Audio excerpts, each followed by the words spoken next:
May mga aso dito guys, napakakaawa talaga guys. Wala silang ama, wala ding tao dito. Parang tinatapon lang sila dito guys. Napakakawawa talaga nila guys. Tingnan. Ito yung mga aso na guys na napakawawa. Kuy, saan yung amo ko? Ba't ko malungkot kuy? Kawawa naman to. Yung isa ay parang sumigaw na dyan sa malayo. Tingnan natin.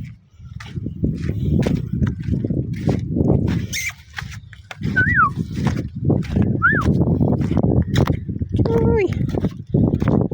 Kaluoy lamang ito. Postilon. So, itipon-tipon natin sila guys dahil na nagsiparit ng dalawa. So, ito yung tatlo lang yung pinatapon nila dito guys. Napakawawa talaga ng mga aso na to. Dahil walang amo, walang tirahan, walang pagkain. At higit sa lahat, walang amo. Yun yung pinakamahirap sa kanila guys. Sana masupport niyo din ako para maaalagaan ko sila guys. Yun lang. Thank you.